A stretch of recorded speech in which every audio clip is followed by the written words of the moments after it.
Class 8 unit chapter 1 crop production and management. Okay, इसमें आपको पढ़ना है क्रॉप प्रोडक्शन कैसे प्रोडक्शन होता है और कैसे उसका मैनेजमेंट करना होता है, इसके बारे में हम पढ़ेंगे। लिविंग ऑर्गेनिजम्स को क्या चाहिए, फूड चाहिए, और ये फूड प्रोड्यूस होते कैसे उसके बारे में इस पूरे चैप्टर में पढ़ना है। यानी एग्रीकल्चर प्रैक्टिसेस, शुरुआत करते हैं एग्रीकल्चर प्रैक्टिसेस यानी कैसे होते हैं ये। First when plants of the same kind, first हम जानते हैं क्रॉप्स होता क्या है। तो when plants of the same kind are cultivated at one place on large scale is called the crop.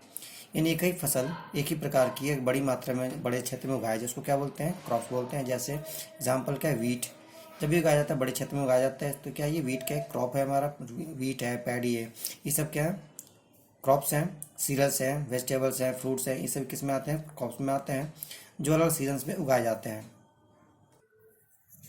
ये जो हमारे क्रॉप्स होती है क्या कई टाइप्स की वैरायटी की होती है, इसमें पहले आइडेंटिफाई किया गया। फर्स्ट है kharif crops and rabi crops. Kharif crops क्या होता है, ऐसे क्रॉप्स जिनको सोन का मतलब बोया जाता है कब, रेनी सीजन में, इनको बोलते हैं खरीफ क्रॉप्स। और रेनी सीजन कब शुरुआत होता है, जून से सितंबर में। तो याद रखें खरीफ क्रॉप्स का मतलब ये होता है कि that grow in rainy season, यानी जून से सितंबर के बीच में जो बोए जाते हैं। एग्जाम्पल कौन कौन से, पैडी में, सोयाबीन, ग्राउंडनट, ये सब क्या है खरीफ क्रॉप्स के एग्जाम्पल हैं। ओके, तो यहाँ 3 पॉइंट्स एग्जाम्पल आपको याद रखना है, 3 पॉइंट्स को याद रखना है, जून टू सितंबर, रेनी सीजन और इसके एग्जाम्पल, यानी इसको बोलते हैं कि खरीफ क्रॉप्स होते हैं ये। नेक्स्ट हमारा आता है रबी क्रॉप्स, यानी crops grown in the winter season. किस कौन सा जाता है, विंटर सीजन में। और विंटर सीजन कब होता है, अक्टूबर से लेकर के मार्च तक।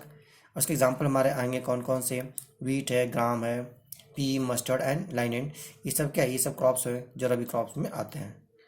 तो यहाँ पर डिफरेंस है या यूँ कहें कि इनके बारे में आप याद रखेंगे, kharif crops and the rabi crops. Okay, now basic practices of the crop production. Crop production के लिए हम क्या क्या तरीके अपनाते हैं, क्या क्या शुरुआत कैसे होती है, उसके बारे में हम पढ़ेंगे। तो फर्स्ट हमारा दिया गया एग्रीकल्चर प्रैक्टिसेस, जिसमें फर्स्ट आता है प्रिपरेशन ऑफ सॉइल। क्रॉप्स को उगाने के लिए सबसे पहले हम क्या करते हैं, मिट्टी को तैयार करते हैं, उसके बाद बीज बोते हैं, adding manure and fertiliser manure भी ऐड करते हैं, फिर इरिगेशन सिंचाई करते हैं, पानी देते रहते हैं, प्रोटेक्टिंग फ्रॉम वीड्स, यानी जो वीड्स का मतलब क्या होता है, घास होता है, फिर घास से जब हम पौधे उगाते हैं तो उसके बाद घास भी उग जाते हैं, उन घास से क्या करना है, उस पौधे को बचाना है। नेक्स्ट हार्वेस्टिंग, फसल जब पक जाए उसको क्या करते हैं, हार्वेस्ट एंड काटना। और लास्ट में जब अनाज प्रोड्यूस हो जाए उसको क्या करते हैं, स्टोरेज, यानी अच्छे से उसको देखभाल करके ताकि पूरे साल इस्तेमाल हो सके, स्टोरेज। यानी इसको हम क्या बोलते हैं, एग्रीकल्चर प्रैक्टिसेस। इस पूरे 7 प्रैक्टिसेस हैं, यानी खेत की जुताई करने से लेकर के उसको स्टोर करने तक। ठीक है, दीज आर एग्रीकल्चर प्रैक्टिसेस। ना फर्स्ट पॉइंट, अब इसके बारे में हम बारी बारी सबके पढ़ेंगे। तो पहला टॉपिक है प्रिपरेशन ऑफ सॉइल। मिट्टी को तैयार कैसे करते हैं। मिट्टी को तैयार करने का मतलब मिट्टी की जुताई हो, गुड़ाई हो, इस सब के बारे में कैसे करते हैं। Preparation of soil the first step before growing crops. Okay, one of the most important task is culture is to turn the soil and loosening. मिट्टी को क्या करते हैं, मुलायम बनाते हैं। क्यों मुलायम बनाते हैं, हम मिट्टी को लूजन क्यों करते हैं, this allows the roots to penetrate deep, ताकि जब मिट्टी मुलायम रहेगी उसकी जड़ें क्या होंगी, मिट्टी के अंदर तक जाएंगी। And the loose soil allows roots to breathe, और मिट्टी मुलायम रहेगी तो क्या जो जड़ें हैं वो भी क्या कर सकती है, सांस ले सकती हैं आसानी से। When they go deep into the soil, जब अंदर जाएंगी तब। Why does loosing soil allows the roots to breathe easily, मिट्टी लूज करते हैं तो ये आसानी से सांस कैसे लेते हैं। होता क्या है, लूजन soil helps in growth of earthworm. अगर मिट्टी मुलायम होगी तो क्या होगा, उसमें बहुत से अर्थवर्म क्या होंगे, ग्रो करेंगे, माइक्रोब्स ग्रो करेंगे प्रेजेंट उस मिट्टी में। And these organisms are friend of the farmer. और ये जो ऑर्गेनिजम्स हैं क्या है, ये फ्रेंड ऑफ फार्मर्स हैं। कौन, ध्यान रखिए, अर्थवर्म्स एंड माइक्रोब्स, इनको बोलते हैं किसान के दोस्त बोला जाता है।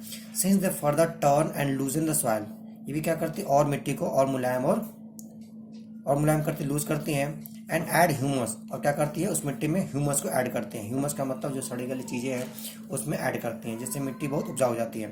But why the soil needs to turn, हम इसको लूज क्यों करते हैं, इसके बारे में हम दिखाया गया इन प्रीवियस क्लासेस। आपने देखा होगा सॉइल कंटेन मिनरल्स। सॉइल में क्या होता है, मिनरल्स होता है, वाटर होता है, एयर होता है और सम लिविंग ऑर्गेनिजम्स होते हैं। इसके अलावा क्या होता है, कुछ डेड प्लांट्स भी होते हैं, एनिमल्स भी होते हैं, जो क्या डिकम्पोज सड़ते रहते हैं मिट्टी में और मिलते रहते हैं, और क्या न्यूट्रिएंट्स, मिट्टी की न्यूट्रिएंट्स को बढ़ाते रहते हैं। ओके, और फिर जो पौधे होते हैं क्या दोबारा उस न्यूट्रिएंट्स को अपने वापस ले लेते हैं। Since only few centimetre of the top layer, मिट्टी के कुछ ही परत जो ऊपर की परत होती है वही उपजाऊ होती है, जो प्लांट को ग्रोथ करने में सपोर्ट करती है। इसको हम क्या करते हैं, उसको लूज करते रहते हैं, मिट्टी को नीचे से ऊपर करते रहते हैं, ताकि नीचे की जो उपजाऊ मिट्टी है, क्या जो उपजाऊ न्यूट्रिएंट्स है उसको क्या आ जाए, ऊपर आ जाए। Okay. The process of loosening and turning of soil is called tilling और प्लॉइंग। ठीक है, इसको हम क्या बोलते हैं, मिट्टी को लूजनिंग करना, टर्निंग करना, उसको बोलते हैं टीलिंग और प्लॉइंग बोलते हैं। और ये होता कैसे है, this is done by using A plough, यानी हल के माध्यम से ये होता है। अब प्लाउ क्या होता है, plough are made of the wood और आयरन, ये लकड़ी का बना होता है या फिर लोहे का बना होता है। ठीक है, यदि मिट्टी क्या होती है, बहुत ड्राई हो जाती है, तो हमें क्या देना पड़ता है, मिट्टी देकर के उसको मुलायम करेंगे। नाउ द प्लाउ फील्ड में हैव बिग क्रम्स। जब मिट्टी की जुताई करते हैं तो उसमें क्या मिट्टी के बड़े बड़े जो जो उग जाते हैं, मतलब जो बन जाते हैं, उसको बोलते हैं क्रम्स बोलते हैं। ठीक है, उसको क्या बोलते हैं, क्रम्स बोलते हैं। और इसको क्या करना नेसेसरी, उसको ब्रेक करना बहुत जरूरी होता है क्रम्स को। ठीक है, इसके लिए हम क्या करते हैं, लेवलिंग करते हैं, मतलब उसको बराबर करते हैं। The field in the beneficial for the sowing as well as irrigation, ताकि जो उसको लेवल के, ताकि बुआई करने में और सिंचाई करने में आसानी हो।